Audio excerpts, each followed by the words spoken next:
Hello everyone, সবাইকে সোনামণি learning সেন্টারে স্বাগত। আজ আমি নিয়ে এসেছি ষষ্ঠ শ্রেণীর ভূগোলে রায় ও মার্টিন প্রশ্ন বিচিত্রা সেট নম্বর 4। এর আগে আমি 3টা সেট করিয়েছি। তোমরা যারা দেখোনি, ভিডিও ডেসক্রিপশন বক্সে লিঙ্ক থাকবে, সেখান থেকে দেখে নিও। তাহলে চলো শুরু করা যাক আজকের পর্বটি। দেখো, একের দাগে বলেছে সঠিক উত্তরটি বেছে নিয়ে লেখো। 1 নম্বর প্রশ্ন, মাধ্যাকর্ষণ শক্তি সবচেয়ে বেশি যে গ্রহের সেটি হলো, সঠিক উত্তরটি হবে অপশন সি, বৃহস্পতি। পরের প্রশ্ন দেখো, 2 দাগ, পৃথিবীর পরিধি কত? 40,000 কিলোমিটার। আর বলো তো পৃথিবীর ব্যাসার্ধ কত? পৃথিবীর ব্যাসার্ধ হলো 6,400 কিলোমিটার। এই দুটো আবার ভুল করো না। পরের প্রশ্ন দেখো, 3 দাগ, কক্ষপথ ও পৃথিবীর কেন্দ্রে যে কাল্পনিক তলে অবস্থান করে তাকে বলা হয় কক্ষতল। পরের প্রশ্ন, সৌরজগতের বৃহত্তম গ্রহাণু, সঠিক উত্তরটি হবে অপশন বি, সেরেস। সেরেস সৌরজগতের বৃহত্তম গ্রহ। পরের প্রশ্ন দেখো, 5 দাগ, পৃথিবীর নিরক্ষীয় ব্যাস মেরু ব্যাসের তুলনায়, সঠিক উত্তরটি হবে অপশন বি, 42 কিলোমিটার বেশি। পরের প্রশ্ন, ভারতের ক্ষুদ্রতম রাজ্য হলো, সঠিক উত্তরটি হবে অপশন ডি, গোয়া। আর ভারতের বৃহত্তম রাজ্যের নাম কি? রাজস্থান। এরপর দেখো, 2 দাগে শূন্যস্থান পূরণ করো। 1 নম্বর প্রশ্ন, ড্যাশ ভারতের দীর্ঘতম হিমবাহ? উত্তর হবে সিয়াচেন ভারতের দীর্ঘতম হিমবাহ। পরের প্রশ্ন দেখো, 2 দাগ, সূর্যের সবচেয়ে কাছের গ্রহ? উত্তর হবে বুধ। এরপর দেখো, 3 দাগের প্রশ্ন, নিচের প্রশ্নগুলির সংক্ষিপ্ত উত্তর দাও। এরপর দেখো 3 দাগ, নিচের প্রশ্নগুলির অতি সংক্ষিপ্ত উত্তর দাও। 1 দাগে বলেছে অভিকর্ষ টানের কথা প্রথম কে বলেন? উত্তর হবে sir Isaac Newton. Sir Isaac Newton অভিকর্ষ টানের কথা প্রথম বলেছিলেন। পরের প্রশ্ন 2 দাগ, মহাকাশে যাওয়ার পোশাককে কি বলে? উত্তর হবে স্পেস স্যুট বলা হয় মহাকাশে যাওয়ার পোশাককে। এরপর দেখো 4 দাগ, নিচের প্রশ্নগুলির সংক্ষিপ্ত উত্তর দাও। 1 দাগে বলেছে উষা ও গোধূলি বলতে কি বোঝো? দেখো, উষা বলা হয় সূর্যোদয়ের ঠিক আগের সময়কে, আর গোধূলি বলা হয় সূর্যাস্তের ঠিক আগের সময়কে। ঠিক আছে, আমি তোমাদের বই থেকে দেখে দিচ্ছি, আমি জাস্ট মুখে একটু বলে দিলাম। দেখো উত্তর, সূর্যোদয়ের আগের সময় হলো উষা, আর সূর্যাস্তের পর অর্থাৎ সন্ধ্যের আগের সময় হলো গোধূলি। এরই সাথে বলে রাখি, যদি তোমাদের ভিডিওটা ভালো লেগে থাকে প্লিজ একটা লাইক, শেয়ার অ্যান্ড কমেন্ট করবে, আর যারা নতুন সাবস্ক্রাইব করে পাশে থাকবে। চলো পরের প্রশ্ন। পরের প্রশ্ন দিয়ে দেখ, পৃথিবীর আবর্তন থেমে গেলে কি হয়? তোমাদের টেক্সট বইয়ে 26 নম্বর পেজে রয়েছে। চলো দেখো উত্তর, পৃথিবীর আবর্তন থেমে গেলে কি হবে? পৃথিবীর অর্ধেক অংশ শুধুই দিন, আর অন্য অর্ধেক অংশ হবে শুধুই রাত। পৃথিবী হয়ে উঠবে বসবাসের অযোগ্য। এইটুকু লিখে দিলেই ফুল মার্কস পেয়ে যাবে। এরপর দেখো 5 দাগ, নিচের প্রশ্নগুলি সংক্ষিপ্ত ব্যাখ্যামূলক উত্তর দাও, যে কোনো দুটি। 1 দাগে বলেছে হিমালয় পার্বত্য অঞ্চলে মানুষের জনবসতি তুলনামূলক কম কেন? ভেরি ভেরি ইম্পর্টেন্ট প্রশ্ন। দেখো, তোমাদের টেক্সট বইয়ের 72 নম্বর পেজে রয়েছে, হিমালয় পার্বত্য অঞ্চলে অসমতল হওয়ায় যাতায়াত ব্যবস্থা ভালো নয়। এছাড়া প্রচণ্ড ঠান্ডার জন্য বেঁচে থাকা খুবই কষ্টকর। পাথুরে মাটির জন্য চাষবাস ভালো হয় না, ফলে এখানে মানুষের বসবাস তুলনামূলকভাবে কম। এইটুকু লিখে দেবে, কেমন?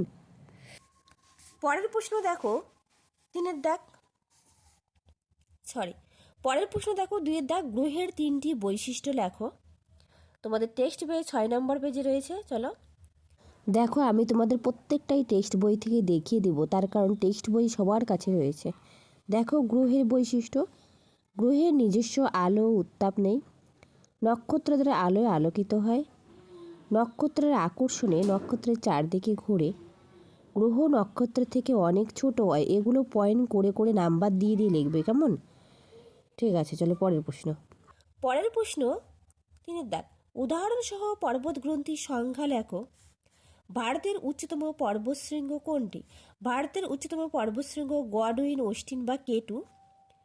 আর পর্বত গ্রন্থির সংখ্যাটা দেখিয়ে দিচ্ছি, 71 নম্বর পেজে রয়েছে। দেখো, পর্বত গ্রন্থি যে উঁচু জায়গা থেকে একাধিক পর্বতশ্রেণী বিভিন্ন দিকে বিস্তৃত হয়, যেমন পামের গ্রন্থি থেকে কারাকোরাম ও হিমালয়ের মতো কয়েকটা পর্বতশ্রেণী নানা দিক থেকে বিস্তৃত হয়েছে। এগুলো খুব ভালো করে পড়বে: পর্বতশৃঙ্গ, পর্বতশ্রেণী, পর্বতগ্রন্থি, উপত্যকা, গিরিপথ এবং হিমবাহ। এখান থেকে 1 নম্বরের প্রশ্ন আসবে। পরের প্রশ্ন 6 দাগ, নিচের প্রশ্নগুলির উত্তর দাও যে কোনো দুটি। 1 দাগে বলছে সিন্ধু নদের গতিপথ বর্ণনা করো। ভেরি ইম্পর্টেন্ট প্রশ্ন। দেখো উত্তর: সিন্ধু নদী তিব্বতের মানস সরোবরের নিকট কৈলাস পর্বতের একটি হিমবাহ থেকে এর উৎপত্তি। এরপর ভারতে প্রবেশ করে জম্মু ও কাশ্মীর এবং হিমাচল প্রদেশের উপর দিয়ে প্রবাহিত হয়ে পাকিস্তানে প্রবেশ করেছে। পাকিস্তানে এই নদী প্রধান উপনদীগুলির সাথে মিলিত হয়েছে। এই মিলিত প্রবাহ অবশেষে আরব সাগরে মিশেছে। এক নজরে সিন্ধু নদ দৈর্ঘ্য 2880 কিলোমিটার। উপনদীগুলো পড়বে বিতস্তা, চন্দ্রভাগা, ইরাবতী, শতদ্রু, বিপাশা। তারপর দেখো হিমাচল প্রদেশ ও জম্মু কাশ্মীরের মধ্য দিয়ে প্রবাহিত হয়েছে। প্রবাহপথে গড়ে ওঠা প্রধান শহর লে এবং শ্রীনগর। খুবই ইম্পর্টেন্ট, গঙ্গা, ব্রহ্মপুত্র, সিন্ধু নদ, এই 3টি নদীর গতিপথ খুব ভালো করে পড়বে। তোমাদের টেক্সট বইয়ের 75 নম্বর পেজে রয়েছে। পরের প্রশ্ন 2 দাগ, ভারতের উত্তরে নদীগুপ্ত সমভূমি অঞ্চলের বিবরণ দাও। 72 নম্বর পেজে রয়েছে। দেখো উত্তর: উত্তরে নদীগুপ্ত সমভূমি অঞ্চল, উত্তরে হিমালয় পার্বত্য অঞ্চল, দক্ষিণে উপদ্বীপীয় মালভূমি অঞ্চলের মাঝখানে এই সমভূমি অঞ্চল অবস্থিত। গড় উচ্চতা 300 মিটার। তারপর দেখো পাঞ্জাব, হরিয়ানা, উত্তরপ্রদেশ, বিহার, পশ্চিমবঙ্গ ও আসাম এই রাজ্যগুলির মধ্যে এই সমভূমি অবস্থিত। সিন্ধু, গঙ্গা ও ব্রহ্মপুত্র এই সমভূমি অঞ্চলের প্রধান নদ নদী। এই নদীগুলি হিমালয় পার্বত্য অঞ্চল থেকে নুড়ি, কাকর, বালি বয়ে এনে সমভূমির সৃষ্টি করেছে। এই নদীগুপ্ত সমভূমি অঞ্চলে মাটি খুবই উর্বর হয়, তাই চাষবাসে খুব ভালো হয়। সমতল হওয়ায় যাতায়াত ব্যবস্থা ভালো, সেই কারণে এখানে প্রচুর মানুষ বসবাস করে। পরীক্ষায় আসতে পারে উত্তরে নদীগুপ্ত সমভূমি অঞ্চলে কেন মানুষ বেশি বসবাস করে, এই প্রশ্নের উত্তরটা ওটাই হবে। পরের প্রশ্ন দেখো 3 দাগ, হিমাদ্রি ও শিবালিকের ভূপ্রকৃতির বিবরণ দাও। দেখো উত্তর: প্রথমে আমরা হিমাদ্রি সম্পর্কে জানব। হিমাদ্রি এই অংশের উচ্চতা সবচেয়ে বেশি। পর্বতশৃঙ্গগুলোতে সারা বছর বরফ জমে থাকে। এই অংশের মাউন্ট এভারেস্ট পৃথিবীর সর্বোচ্চ পর্বতশৃঙ্গ। পরীক্ষা আসতে পারে পৃথিবীর সর্বোচ্চ পর্বতশৃঙ্গের নাম কি? উত্তর হবে মাউন্ট এভারেস্ট। উচ্চতাটা পড়বে 8848 মিটার। ভারত নেপাল সীমান্তে অবস্থিত কাঞ্চনজঙ্ঘা পৃথিবীর 3য় উচ্চতম পর্বতশৃঙ্গ। মাকালু, ধবলগিরি, অন্নপূর্ণা শৃঙ্গগুলো হিমালয়ের এই অংশে অবস্থিত। এইটুকু লিখবে হিমাদ্রি। তারপর বলে দিচ্ছি শিবালিক কতটুকু লিখবে। হিমাচলের দক্ষিণে অবস্থিত শিবালিক। শিবালিক ও হিমালয়ের মাঝের সংকীর্ণ উপত্যকাকে দুন বলে, যেমন দেরাদুন। শিবালিক হিমালয়ের পাদদেশে ঘন অরণ্যাবৃত অঞ্চল হলো তরাই। ভারতের পূর্ব সীমানা বরাবর রয়েছে পাটকই বুম আর নাগা পর্বত। মেঘালয় রাজ্যে রয়েছে গারো, খাসি ও জয়ন্তিয়া পাহাড়। এই শিবালিক থেকে দুন কাকে বলে, তরাই কাকে বলে? ভেরি ইম্পর্টেন্ট প্রশ্ন। কৃষ্ণা ও কাবরি নদীর উৎসের নাম লেখো। দেখো কৃষ্ণা নদীর উৎস হচ্ছে পশ্চিমঘাট পর্বতের মহাবালেশ্বর থেকে কৃষ্ণা নদীর উৎপত্তি। আর কাবেরী নদীর উৎপত্তি কর্ণাটকের ব্রহ্মগিরি পর্বত থেকে কাবেরী নদীর উৎপত্তি। তাহলে আজ রইলে এ পর্যন্ত। আবার দেখা হবে নতুন আরেকটা ভিডিওতে। পরের দিন আমি সেট নম্বর 5 নিয়ে আসব। তার সাথে বলে রাখি, যদি তোমাদের ভিডিওটা ভালো লেগে থাকে প্লিজ একটা লাইক, শেয়ার অ্যান্ড কমেন্ট করবে। আর যারা নতুন সাবস্ক্রাইব করে পাশে থাকবে। Thank you everyone.